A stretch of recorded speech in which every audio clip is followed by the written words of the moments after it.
महाप्रसाद जननी सर्व सौभाग्यवर्धिनी आदि व्याधि हरा नित्यम तुलसी त्वं नमस्तुति। जय श्री कृष्ण। आज इंदिरा एकादशी द्वादशी के दिन व्रत पारण पर सुने तुलसी माता की पावन कथा। हमारे हिंदू धर्म में तुलसी के पौधे को बहुत ही पवित्र माना जाता है और इसे माता लक्ष्मी का स्वरूप भी कहते हैं।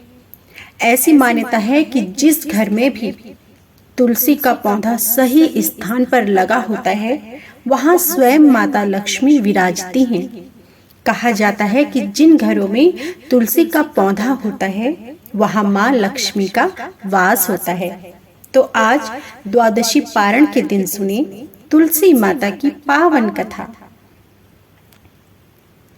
पौराणिक कथा के अनुसार समुद्र मंथन से निकले अमृत को देवताओं को सौंपने के लिए भगवान श्री विष्णु जी ने जब मोहिनी रूप को धारण किया तब सभी देव तथा असुरों के साथ साथ भगवान शिव भी उन पर मोहित हो गए तथा उनका तेज स्खलित हो गया।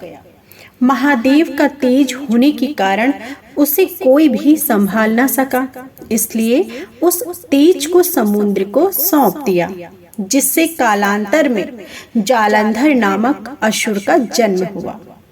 यह बालक आगे चलकर पराक्रमी दैत्य राजा बना। इसकी राजधानी का नाम जालंधर नगरी था। दैत्यराज कालनेमी की कन्या वृंदा का विवाह जालंधर से हुआ। वृंदा परम विष्णु भक्त थी, जबकि जालंधर एक महाराक्षस था। अपनी सत्ता के मद में चूर उसने माता लक्ष्मी को पाने की कामना से युद्ध किया, परंतु समुद्र से ही उत्पन्न होने के कारण माता लक्ष्मी ने उसे अपने भाई के रूप में स्वीकार किया। वहां से पराजित होकर वह देवी पार्वती के सौंदर्य पर मोहित हो गया और उनको पाने की लालसा से कैलाश पर्वत पर गया। भगवान देवादिदेव शिव उस समय कैलाश पर नहीं थे, इसलिए उन्हीं का ही रूप धारण कर वह मां पार्वती के समीप गया, परंतु मां ने अपने योग बल से उसे तुरंत पहचान लिया तथा वहां से अंतर्ध्यान हो गई। देवी पार्वती ने क्रुद्ध होकर सारा वृतांत भगवान विष्णु जी को सुनाया। जालंधर की पत्नी वृंदा अत्यंत पतिव्रता स्त्री थी। उसी के पतिव्रत धर्म की शक्ति से जालंधर ना तो मारा जाता था और ना ही पराजित होता था। इसलिए जालंधर का नाश करने के लिए वृंदा के पतिव्रत धर्म को भंग करना बहुत आवश्यक था।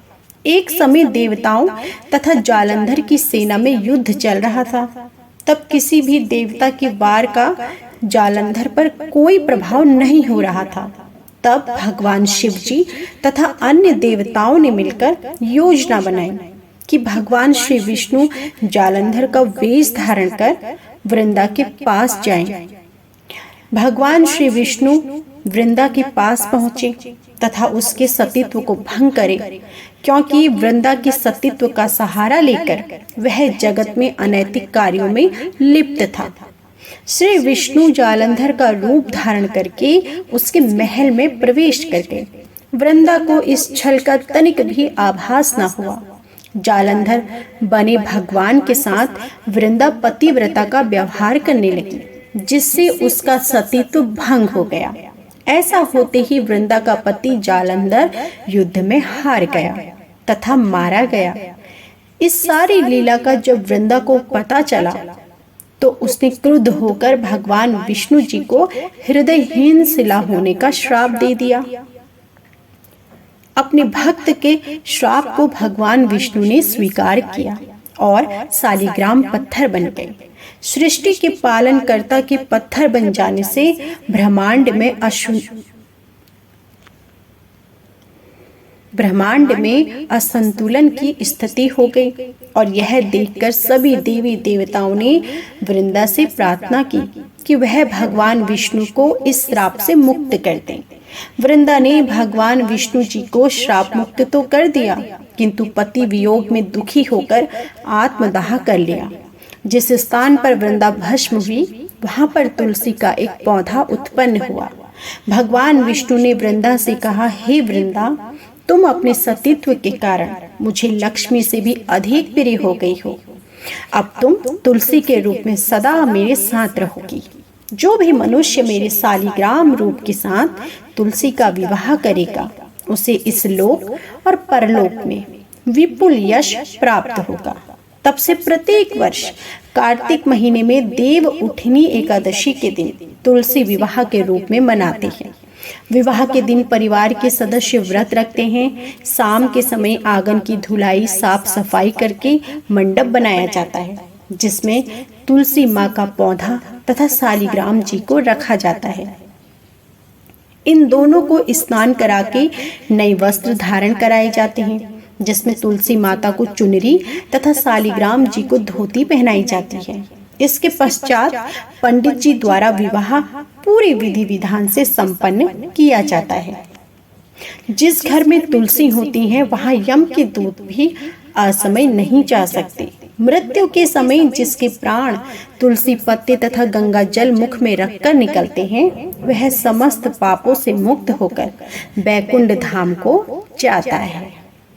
ऐसा मनुष्य जो तुलसी व आंवलों की छाया में अपने पितरों का श्राद्ध करता है उसके पितृ मोक्ष को प्राप्त होते हैं। शाम के समय तुलसी माँ के समीप दिया जलाने से समस्त मनोकामनाएं भी पूर्ण होती हैं। तो यह थी संपूर्ण तुलसी माता की पावन कथा और विधि। उम्मीद करती हूँ कि आपको हमारी यह कथा जरूर पसंद आई होगी। कथा पसंद आई हो तो प्लीज वीडियो को लाइक कीजिएगा। कमेंट बॉक्स में जय तुलसी माता जरूर लिखिएगा।